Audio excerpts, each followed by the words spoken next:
कानपुर के डीएम जितेंद्र सिंह ने सरकारी अस्पताल पहुंच खोज लिए 25 फर्जी मरीज। गजब की इन्वेस्टिगेशन कर दी। कानपुर के पतकापुर सरकारी अस्पताल में फर्जी मरीजों के नाम पर बड़ा घोटाला, डीएम के निरीक्षण में हुआ खुलासा। Follow me. कानपुर न्यूज। सरकारी अस्पतालों को गरीबों और जरूरतमंदों के इलाज के लिए खोला जाता है, लेकिन जब वही अस्पताल फर्जीवाड़े का अड्डा बन जाए तो सिस्टम पर सवाल उठना लाजमी है। आरोप है कि कानपुर में डीएम जितेंद्र कुमार सिंह के निरीक्षण में पतकापुर सरकारी अस्पताल में ऐसा ही बड़ा घोटाला सामने आया, जहां डॉक्टरों ने मरीजों के नाम पर फर्जी आंकड़े दर्ज कर सरकार को गुमराह किया। डीएम को निरीक्षण में मिला ये फर्जीवाड़ा। दरअसल हुआ ये कि रविवार को डीएम जितेंद्र कुमार सिंह बिरहाना रोड स्थित पतकापुर सरकारी अस्पताल का औचक निरीक्षण करने पहुंचे। वहां की इंचार्ज डॉक्टर दीप्ति गुप्ता ने उन्हें एक रजिस्टर दिखाया, जिसमें लिखा था कि सुबह से 25 मरीजों का इलाज हो चुका है। सभी मरीजों के नाम और मोबाइल नंबर भी उसमें दर्ज थे। हालांकि डीएम को ये रजिस्टर देखकर शक हुआ, क्योंकि नाम जल्दबाजी में लिखे गए थे। उन्होंने सच्चाई का पता लगाने के लिए रजिस्टर में दर्ज फोन नंबरों पर कॉल करना शुरू किया। पहला फोन मोहम्मद शाहिद नामक व्यक्ति को किया गया।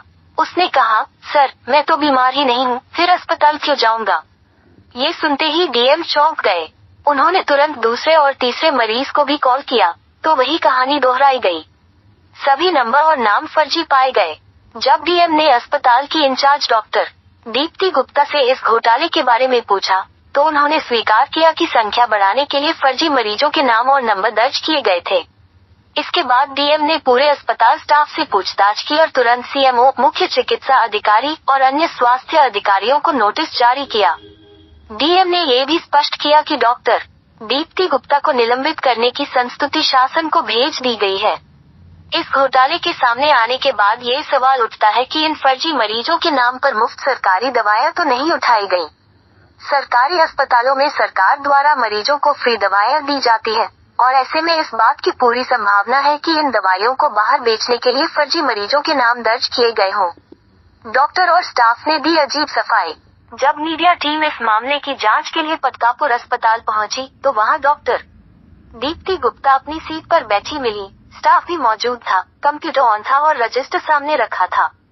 जब उनसे इस मामले को लेकर सवाल किए गए, तो पहले उन्होंने कुछ भी कहने से इनकार कर दिया। बाद में उन्होंने दबाव में ऐसा करने की बात कबूली।